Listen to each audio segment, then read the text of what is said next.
Welcome back, guys. Today we're just sort of cruising around, doing a little bit of stuff on this VL. Yeah, sort of just a clean up sort of a day.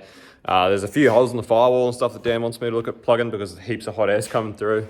As you can see, stuff like that, it's just sort of left open. It's a bit ratty.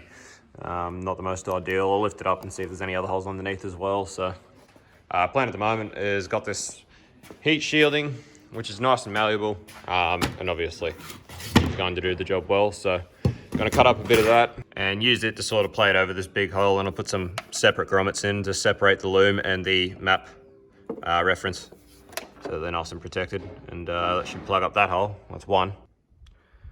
Alrighty, so at the moment just making up some new radiator mounts, replace these old sort of flimsy agricultural sort of things. So pretty simple, just a bit of alley and a rubber grommet to stop that from vibrating and being a pain, but just ready to paint them up now.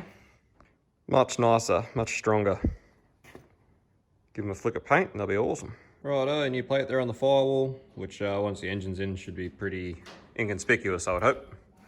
Out of the way, should be out of the way, outside, out of mind. So next thing I'm gonna do is make a bit of a top mount for this intercooler. It's only mounted on the bottom and the mounts are a bit flimsy and it sits a bit crooked, which pisses everyone off, especially me. So I've got some copper bar here. Unfortunately, all I've got in a regular sort of size is copper. I've only got 50mm steel bar, which is way too severe for what I want to do. So it'll do, not ideal, but I'll paint it up. It'll be nice, it'll be fine.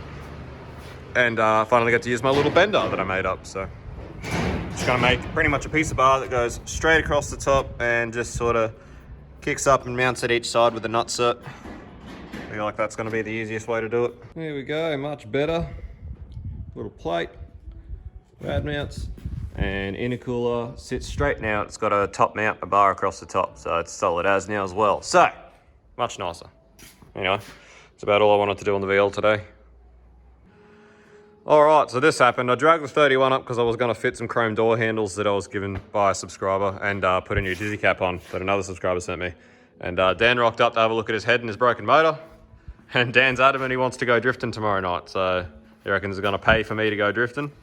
We are. Tow me down there. He's going to pay my entry, so it means I got to try and Jimmy fix this absolutely disgusting head gasket. Oh, not head, the exhaust manifold gasket. So, well, I've called around. I can't get one today. Obviously drift night's tomorrow, so my plan is to pull this gasket back off, ultra copper the shit out of it, clean it back up and put it back together and hope it seals. Hope it seals enough. It's probably going to get sent either way, so fingers crossed it actually seals okay. So my plan is I'm hoping I can just take the dump off, the V-band, take off this elbow at the turbo and just lay it all over so I can get the gasket out and then fucking RTV the shit out of it, clean it up and put it back on so that I don't have to pull too much stuff apart. That's my plan, so give it a red hot crack. Not bad. Alrighty, so the idea does work. Wouldn't recommend it though, it's not exactly great, but as you can see that gasket was toast and it just didn't even try and seal, like at all. So pretty wild old stuff there. But anyway, you get that. So considering that gasket's absolutely trashed, I'm actually going to try and reuse the exhaust gaskets that I pulled off the RB25 of Dan's yesterday, that 25 there. So I've got them soaking into me 85 so I can clean them up, and still going to use the copper gasket maker because I figure it's basically like that spray on it, so it's going to be way thicker. So I'm hoping I'll clean these up, clean up those two surfaces with thinners, smash some of that onto them once they're completely dried out, and put it all back together, and hopefully she'll be pretty good. Alright, finally got it together. Absolute prick of a job. All those gaskets are absolutely swimming in that copper RTV. Piece of shit tube didn't quite work out.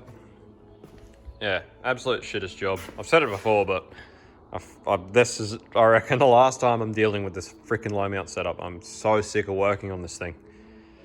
So sick of it. So I'm gonna let that set overnight. I'm not gonna run it at the moment. I'm gonna let that RTV actually go off for the night and then check it in the morning, and hopefully it's sealed up, because if not, I'm gonna go send it till it dies. Made an absolute mess. It's pissing out blood everywhere. Just so sick of working on this piece of junk. So anyway, tomorrow I'll give it a run, make sure it's sealed. Well, hopefully it's sealed. Apparently we're going drifting either way. Dan's pretty adamant that we're going, so it's pretty cool. First completely free drift night, I suppose, except for the tyres that I've already bought. So not going to cost me anything, which is good. So yeah, stoked. That's going to be cool. Cheers for Dan for that. Anyway, so tomorrow I'll give it a run. I'll give it a wash. Hopefully by then I'm in a bit better mood about it and I'll be willing to spend a bit more time tidying it up and getting it presentable. Might have to fit some tyres and stuff tomorrow as well, but we'll have all day to sort that out before we get going, so I'll do that tomorrow. But anyway, hot side's back together. Fingers crossed it's actually sorted. And this will be a good shakedown of that turbo. I'll take a bit of timing, put a bit of timing into it, so it's not so retarded. And now with that oil feed drilled out, hopefully that turbo survives. So it'll be good shakedown for that new turbo setup. So anyway, desperately needs a clean tomorrow. All right, I couldn't wait till the morning. I'm going to see if it at least sealed. Now I'm just going to start it. I'm not going to let it get too hot, but I'm just going to start it and see if it's sealed.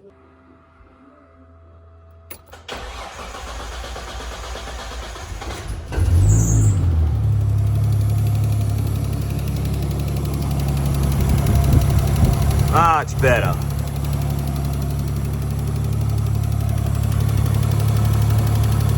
Much better than it were. Good. That's good. That makes me happy. I'm glad I didn't waste my time and bleed all over everything for nothing. Stupid ass finger. The next day. So it's about 1,000,000 degrees today. It's blowing a gale. Absolutely terrible day to be in the shed doing anything. So it's like nearly lunchtime and I just haven't done anything. I've just been sitting around because it's too freaking hot. But anyway, I'll start this up, let it sort of get kind of hot, see how it goes, and hopefully it's all sealed up.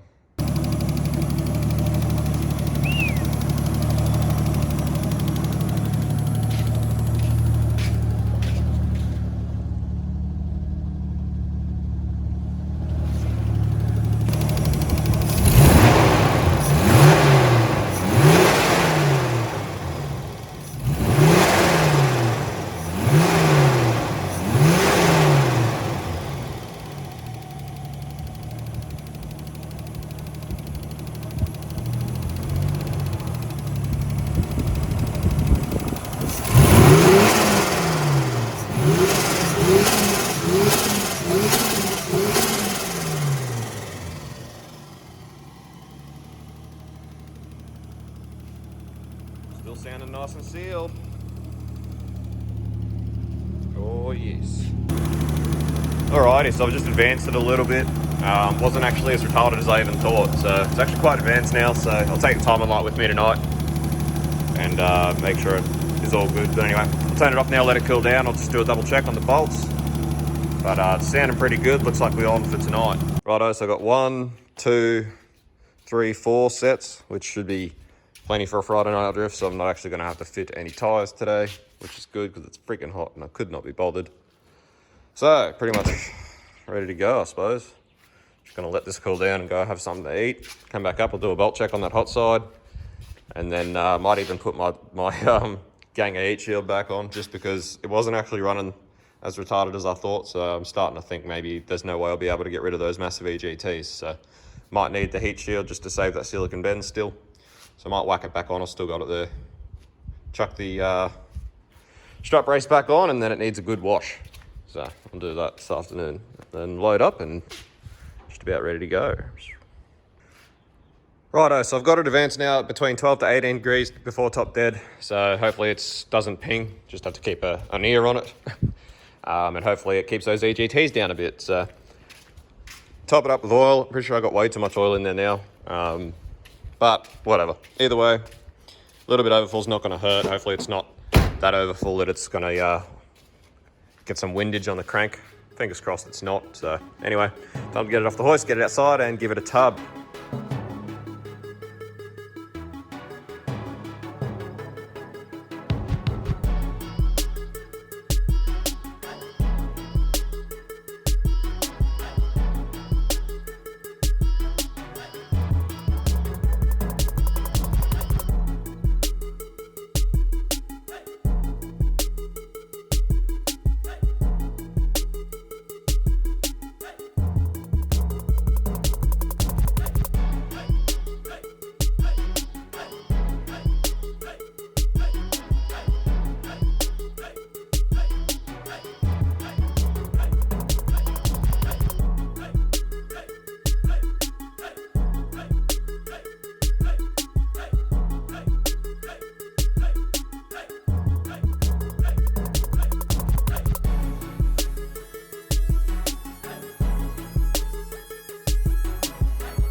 Righto guys, so a quick gurney and just a quick degrease the engine bay, makes it look presentable at least. But that sap where that tree, that big old gum tree has been dropping sap onto it, that's only going to come off with like a buff and a polish, which is definitely not happening today.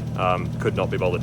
So that's how it's going to be today. It's going to be the end of this episode, so keep tuned for the next episode where they're actually driving again. So peace, catch us next time.